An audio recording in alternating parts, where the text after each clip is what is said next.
Ayo, siapa di sini yang suka nyinyir, yang suka ngetik-ngetik siapa nih gitu ya. Begitu ada foto-foto gitu ya temennya. Ih, kenapa sih begitu? Kenapa sih begini? Kenapa sih begitu? Salah aja orang. Ya Allah, luar biasa ya kan. Biasa tuh ya netizen maha benar emang begitu. Biasa Dokter Ekles. Biasa dijulitin ya? Ya gitulah, sedikit curhat, ya? Sedikit. Curhat ya Bu? Sedikit curhat. Nah, gitu langsung ya. kita tanya ke ahlinya ini, Dokter Lahargo. Apa kabar spesialis kejiwaan? Kabar baik, Dokter. Selamat pagi, Dokter. Selamat pagi, Dokter. Nih kalau lihat Dokter Lahargo gitu kan ya fresh tenang, ya. Positive fresh, vibes. gitu Positive ya. vibes. Nggak nyeri, nggak iri, nggak dengki, nggak julid, nggak gimana. Oke. Tenang. Dokter, kita langsung saja ya. Kita langsung saja ke fakta mitos. Apakah iri, dengki, julid tanda gangguan jiwa? Salah satu sifat tanda kegangguan jiwa. Ya, salah satu untuk suatu ya masalah kejiwaan fakta. ya. Iya, fakta tadi itu Benar, fakta Waduh. ya, gitu. Karena di zaman yang sekarang ini ada satu penyakit katanya Dokter Ekles dan itu, Dokter Arlin, itu katanya penyakit SMS. Apa tuh, Dok? Susah melihat orang senang, senang melihat orang susah. SMS. Jadi ini yang sekarang ini mau kita bahas Jadi ya. konten tuh. Iya, bagus. Jadi iri hati itu memang suatu reaksi emosional yang negatif ya. Pada saat kita menyaksikan, melihat orang lain mendapat pencapaian yang lebih, mendapatkan hasil yang lebih baik, dan itu kita merasa tidak nyaman dengan hal yang seperti itu. Nah, kenapa kita merasa tidak nyaman? Karena ketika seseorang itu mendapatkan pencapaian, prestasi, atau hal yang baik, maka biasanya ada dua pilihannya bagi kita. Apakah kita mau mengapresiasi atau memuji dia dengan tulus, atau sebaliknya, kita iri hati, nyinyir, atau julid. Nah, apa yang keluar dari diri kita itu sangat tergantung dari apa yang memang kita miliki. Kalau dalam diri kita itu memiliki banyak hal yang negatif, banyak hal yang tidak baik, maka itulah yang akan keluar kita ekspresikan. Tapi kalau kita memiliki hal yang positif dalam pikiran dan hati kita, maka yang keluar pun adalah hal-hal yang baik dan yang positif. Nah, sehingga kalau ada iri, nyinyir, dan julid, itu berarti menunjukkan ada suatu insecure dalam diri kita. Ada sesuatu yang tidak nyaman yang sedang kita rasakan dalam kehidupan kita sehari-hari. Setuju. Aduh, kalau Dokter Argo ngomong julid gitu ya, itu benar-benar dalam banget gitu ya. Oke, ini fakta mitos yang berikutnya nih, Dokter Argo. Nyinyir itu adalah tanda dari seseorang mengalami gangguan kepribadian atau bipolar. Ini fakta atau mitos, Dokter? Iya, kadang-kadang dalam suatu masalah atau gangguan kepribadian ataupun gangguan bipolar itu muncul berbagai gejala-gejala gitu ya. Nah, gejala-gejala itu merupakan kriteria dari suatu diagnosis, suatu yang namanya gangguan jiwa. Tetapi kalau masalah kejiwaan itu seringkali muncul berbagai gejala-gejala seperti yang kita bahas pada kesempatan ini. Ada iri hati, ada nyinyir, ada julid gitu ya. Contohnya untuk suatu gangguan kepribadian namanya narsisistik. Nah, gangguan kepribadian narsisistik itu gangguan kepribadian yang selalu ingin jadi nomor satu. Ingin selalu jadi yang utama. Dia selalu memamerkan prestasinya, pencapaiannya, kehebatannya. Dan ketika ada orang lain yang lebih dari dia, maka muncullah perasaan iri hati tersebut. Nah, ini yang kita sebut gangguan kepribadian narsisistik. Nah, ada lagi gangguan mood. Nah, gangguan mood seperti depresi atau pada gangguan bipolar, pada episode depresinya, dia itu ngerasa rendah diri, tidak berharga, sehingga ketika ada orang lain yang merasa yang lebih dari dirinya, disitulah muncul perasaan insecure, perasaan tidak nyaman. Dan ini yang kemudian muncul lewat perilaku iri hati, nyinyir, atau julid. Julid? Ya, berarti benar. ini fakta dong ya, Dok ya? Fakta ya, Dok ya? Benar. Fakta. Oke. Oke, Dokter, selanjutnya nih ada fakta mitos nih, Dokter. Memiliki sifat iri, dengki, dan nyinyir itu rentan terkena stres dan depresi. Fakta atau mitos, Dokter? Ya, kalau ini jelas fakta ya, gitu fakta. ya. Karena pada waktu orang itu merasa iri, merasa nyinyir dan julid, itu menunjukkan bahwa ada yang tidak nyaman di dalam dirinya. Ada suatu kekurangan sehingga membuat dia melakukan hal seperti itu. Nah, di tengah kondisi kita yang punya value, nilai dan agama bahwa nggak boleh lo iri hati sama orang lain, maka biasanya perasaan itu akan dipendam. Nah, semakin lama dipendam dan tidak bisa diventilasikan, dia akan bertumpuk. Dan itulah yang akan memunculkan berbagai perilaku agresif misalnya, menulis dengan kata-kata verbal di media sosial yang kasar, ataupun ada perilaku-perilaku agresif yang lainnya. Kadang-kadang kita bisa melihat orang yang iri hati, yang nyinyir, atau yang julid itu dengan tadi ya, bergosip, ngomongin orang lain, atau malah memuji yang berlebihan. Nah, memuji yang berlebihan juga menunjukkan bahwa sebenarnya Dok, ya? iya, betul sekali. Hati-hati juga dengan aja itu. gitu ya. Nah, itu ternyata juga gangguan gitu, Dok. Apa Salah gimana? satu. Ya, masalah satu ya? kejiwaan itu kan banyak ya, beraneka ragam ya. Jadi dalam setiap waktu, dalam kehidupan setiap orang, bisa saja dia punya suatu masalah kejiwaan kalau dia nggak bisa meregulasi pikiran dan perasaannya yang tidak nyaman. Ya, itu dia.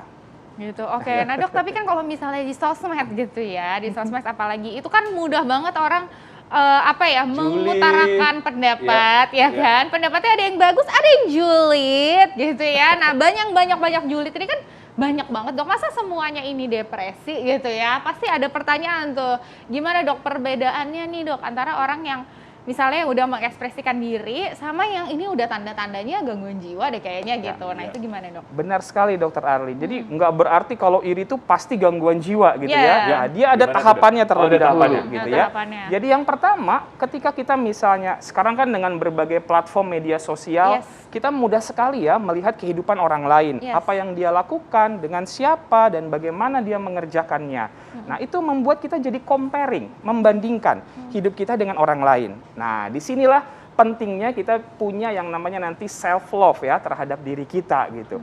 Karena kalau enggak, maka kita akan ngebandingin diri kita dengan orang lain dan itu tadi akan bertumpuk makin lama sehingga kita jadi insecure dan muncullah berbagai gangguan kejiwaan pada akhirnya. Gangguan cemas atau ansietas, gangguan depresi.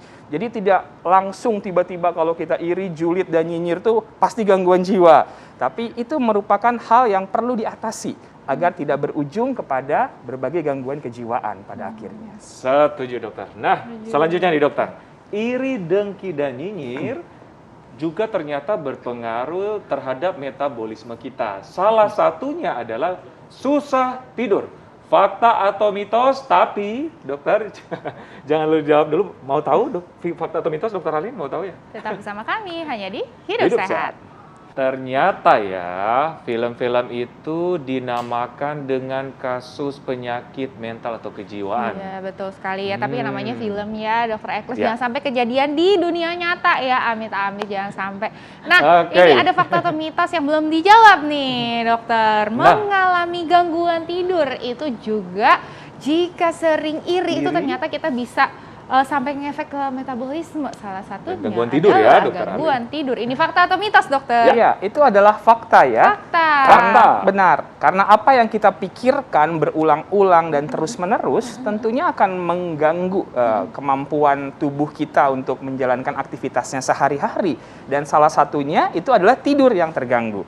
Nah, tidur yang terganggu ini penyebabnya bisa karena pikiran dan perasaan yang berat, yang tidak nyaman, yang berujung kepada gangguan kecemasan ataupun gangguan depresi. Dan inilah yang menyebabkan tidur terganggu.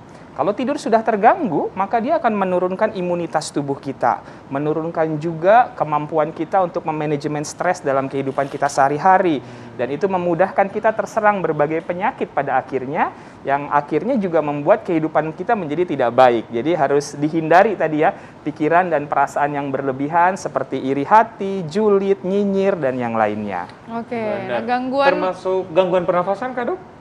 Ya, gangguan tidur ya? Ya, itu gangguan tidur. Kalau gangguan pernafasan mungkin kalau dia udah menjadi suatu gangguan kecemasan ya, atau ansietas. Nah, kalau gangguan ansietas itu salah satu ciri-cirinya itu adalah nafasnya seperti nggak plong, ada semacam panic attack gitu ya. Jadi takut, khawatir yang berlebihan yang menyebabkan pernafasannya pun menjadi tidak teratur pada akhirnya.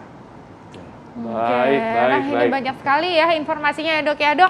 Tapi tipsnya nih dok, karena kan sebenarnya kan kita kadang-kadang kita nggak bisa diatur gitu ya dok ya. Keluar aja gitu, misalnya orang lagi lihat foto gitu, tiba-tiba muncul nih rasa iri, dengki gitu kan ya. Namanya mungkin manusiawi gitu ya dok ya. Nah tapi gimana caranya kita mengkontrolnya nih supaya Menyingkapi bukan ya. menjadi gangguan kejiwaan nih Benar. dokter. Ada tips-tips dari dokter nih dokter, silahkan. Ya, jadi iri, julid, nyinyir itu memang perasaan emosional yang natural, yang alamiah. Tinggal bagaimana kita bisa meregulasinya dengan baik agar tidak berlebihan dan bisa berujung pada masalah atau gangguan jiwa. Jadi tipsnya adalah melakukan yang namanya self-love gitu ya. Self-love itu ada 4 tingkatannya. Yang pertama itu self-awareness. Coba kita kenali dulu potensi, kelebihan, dan kekurangan kita gitu ya. Kemudian berhenti membandingkan diri kita dengan diri orang lain gitu ya, karena kita ini adalah suatu individu, suatu seseorang yang unik, yang berbeda dengan orang lain. Yang kedua adalah self worth gitu ya, harga diri kita. Coba kita menjadi diri kita yang terbaik gitu ya. Be yourself but the best version of you. Nah, ini juga membuat kita jadinya punya harga diri sendiri. Yang ketiga adalah self esteem, kepercayaan diri. Mencoba hal-hal yang baru tanpa harus takut salah gitu ya, takut kemudian dikomentari orang lain, itu akan membuat kita punya kepercayaan diri yang baik. Dan yang terakhir itu adalah bagaimana kita melakukan self-care, menjaga kesehatan fisik dan mental kita. Berolahraga teratur, makan yang baik, tidur yang cukup, dan manajemen stres. Nah, itu akan membuat kita memiliki suatu self-love dalam diri kita, dan kita mengapresiasi, menghargai diri kita sendiri, dan kita terhindar dari berbagai perasaan iri, nyinyir, dan julid tersebut. Wow, saya setuju banget, Dok. Betul. Self-love, ya. Self-love gitu ya. Dan juga udah kayak BTS ya, siapa di sini ARMY gitu ya. Ya, jadi itu ternyata message-nya ya, tetap ya cintai diri kita sendiri, hargai diri kita sendiri. Benar. Diri kita itu juga berharga kok. Benar. Ya Dan kan? bersyukur ya, Dokter. Bersyukur. Bersyukur dalam Yes, segala hal. dan juga bersyukur. Terima kasih, Dokter. banyak, Dokter Sama-sama, Argo, informasinya luar informasinya. biasa.